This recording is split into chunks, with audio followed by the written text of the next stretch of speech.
नमस्कार, स्वागत है आप सभी का। मैं हूं हिमांशु और आप देख रहे हैं हलचल इंडिया। बेबाक खबर तेज असर। आइए नजर डालते हैं आज की खबरों पर। मुजफ्फरनगर के भोपा रोड स्थित पंजाबी बारात घर में जिला सहकारी बैंक की वार्षिक आम बैठक का आयोजन किया गया, जिसमें बैंक की उपलब्धियों व बैंक के वर्ष भर के आय व्यय का लेखा जोखा प्रस्तुत किया गया। कार्यक्रम में पधारे अतिथियों ने बैंक द्वारा प्रदत्त की जा रही विभिन्न सेवाओं की मुक्त कंठ से प्रशंसा की। नई मंडी क्षेत्र के भोपा रोड स्थित पंजाबी बारात घर में जिला सहकारी बैंक की वार्षिक आम सभा में विशिष्ट अतिथि के रूप में पधारे केंद्रीय राज्य मंत्री डॉक्टर संजीव बालियान, सहकारिता राज्य मंत्री स्वतंत्र प्रभार JPS राठौड़, राज्य मंत्री कपिल देव अग्रवाल, पश्चिम उत्तर प्रदेश अध्यक्ष सत्येंद्र सिसोदिया, जिला पंचायत अध्यक्ष डॉक्टर वीरपाल निर्वाल, पूर्व मंत्री सुरेश राणा आदि का बैंक अधिकारियों व पदाधिकारियों के द्वारा बुके भेंट कर और बैच लगाकर स्वागत किया गया। जिसके बाद सहकारिता राज्य मंत्री JPS राठौड़, मंत्री कपिल देव अग्रवाल, भाजपा पश्चिम उत्तर प्रदेश अध्यक्ष सत्येंद्र सिसोदिया, जिला अध्यक्ष डॉक्टर सुधीर सैनी आदि ने संयुक्त रूप से दीप प्रज्वलित कर शुभारंभ किया। मुजफ्फरनगर जिला सहकारी बैंक की 89वीं वार्षिक सामान्य निकाय की बैठक में मुख्य अतिथि के रूप में बोलते हुए उत्तर प्रदेश सरकार के सहकारिता मंत्री JPS राठौड़ ने कहा कि मुजफ्फरनगर सहकारी बैंक की शाखा लगातार प्रगति के पथ पर है। अब से 10 साल पहले जनपद की शाखाएं घाटे में चल रही थी, लेकिन अब जनपद की सभी शाखाएं लगातार लाभ में है। कार्यक्रम के मुख्य अतिथि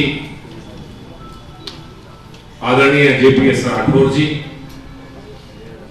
भारतीय जनता पार्टी पश्चिम उत्तर प्रदेश के मुखिया हमारे क्षेत्रीय अध्यक्ष सत्येंद्र सिसोदिया जी, भारतीय जनता पार्टी मुजफ्फरनगर अध्यक्ष डॉक्टर सुधीर सैनी जी,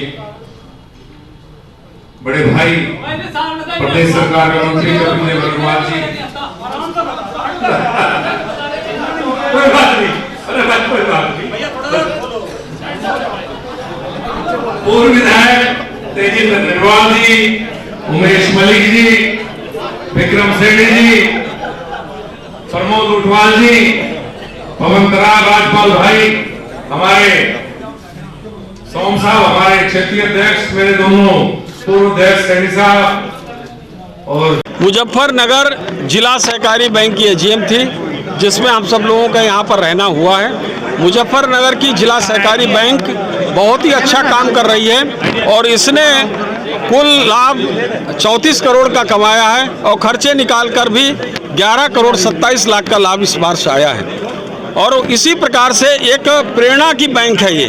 उत्तर प्रदेश की बाकी जिला सहकारी बैंकों में भी इसी प्रकार से काम हो, एक संदेश देने का काम जिला सहकारी बैंक मुजफ्फरनगर कर रही है। मंत्री जी, कल मुजफ्फरनगर में शिवपाल यादव आए थे, उन्होंने BSP को कहा कि महागठबंधन में शामिल तो कर ले, लेकिन पहले से BJP से दूरी बनानी होगी। इसको लेकर क्या कहना आपका? अरे मान न मान मैं तेरा मेहमान, मतलब कौन उनसे पूछने जा रहा है? BSP कहाँ उनसे कह रहे कि बाजो? BSP की तरफ से कोई बात आई कि मैं उनके गठबंधन में शामिल होना चाहते हैं? जब उनकी तरफ से आई नहीं बात, तो ये जबरदस्ती का उसमें आ रहे हैं। इसका मतलब उनकी इच्छा है कि वो कुछ ऑफर दें, लेकिन ये जो है मुझे लगता है कि ये गठबंधन मायावती जी समझती हैं कि ये स्वार्थ के गठबंधन है, उससे हमको दूर रहना चाहिए और वो इच्छा माननीय शिवपाल यादव जी की पूरी नहीं होगी। क्या मंत्री जी, क्या बसपा BJP के नजदीक है, गठबंधन में होगी चुनाव में जो लोग? देखिए कि हम जनता के नज़दीक हैं।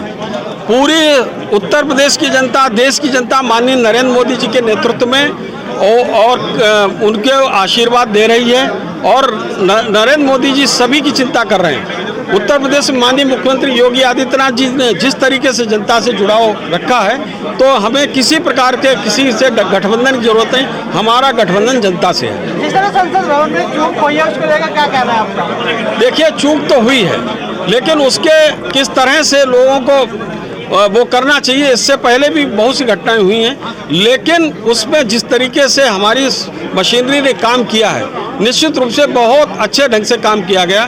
अगर हम ज़्यादा सख्ती करते हैं तो ये कहा जाता है कि लोकतंत्र का गला दबाने का काम कर रहे हैं, लेकिन हम साथ ही साथ लोकतंत्र की रक्षा करते हुए किसी की आवाज़ को दबाने का भी बात नहीं करते, तो इतनी घटनाएं स्वाभाविक है कभी कभी हो सकती है। 2024 को लेकर किस तरह से तैयारी है? 2024 को लेकर पूरी तैयारी है। माननीय मुख्यमंत्री योगी आदित्यनाथ जी ने कहा कि 80 में 80 लोकसभा सीट जीतेंगे। हम सब भाजपा के कार्यकर्ता संकल्पित हैं, 80 सीट जीतेंगे। अखिलेश यादव कह रहे हैं कि 80 हटाओ और भाजपा हटाओ, क्या कहेंगे इसमें? अखिलेश यादव जी तो विधानसभा में कितनी सीट जीत रहे थे? 400 सीट। उन्होंने मतलब मुंगेरी लाल भी शायद इतने बड़े सपने नहीं देख सकता जो अखिलेश यादव जी देख लेते हैं। तो क्या उनको है अगले चुनाव में 80 की 80 हटाओ, मतलब वो अपने लिए कह रहे हैं 80 सीटों पे हारेंगे, वो 80 की 80 हराओ, समाजवादी पार्टी को हराओ, वो हारेंगे ही, उनको कुछ बोलने की जरूरत नहीं है। जातीय जनगणना की बात हो रही है, लगातार विपक्ष के तमाम दल इस बात को कह रहे हैं। देखिए इस समय 4 माननीय प्रधानमंत्री जी ने कहा कि 4 जातियां हैं हमारे लिए, पहला गरीब है, दूसरा महिला है, किसान है और युवा है। इन चारों जातियों का कल्याण हो जाएगा तो सबका कल्याण हो जाएगा। हम सभी भाजपा के कार्यकर्ता माननीय प्रधानमंत्री जी के इस लक्ष्य को पूरा करने के लिए, उनका जो मिशन है उसको पूरा करने के लिए प्रतिबद्ध हैं, कटिबद्ध हैं, लगातार लगे हुए हैं। धन्यवाद। सहकारिता विभाग में पिछली सरकारों में भ्रष्टाचार की अगर बात की जाए और अब में क्या फर्क पड़ता है? देखिए आप खुद ही देख रहे होंगे कि किस तरीके से हमारी बैंकें लगातार प्रॉफिट कर रही थी। उत्तर प्रदेश कोऑपरेटिव बैंक में जब ये थे तो 27 ब्रांचेज में से केवल 1 ब्रांच प्रॉफिट में थी, 26 घाटे में थी। आज हमने संख्या भी बढ़ाई है, 40 ब्रांच है उत्तर प्रदेश कोऑपरेटिव बैंक की, 40 की 40 ब्रांचेज हमारी प्रॉफिट में है। एलडीबी बैंक जो 15-20 साल से घाटे में थी, आज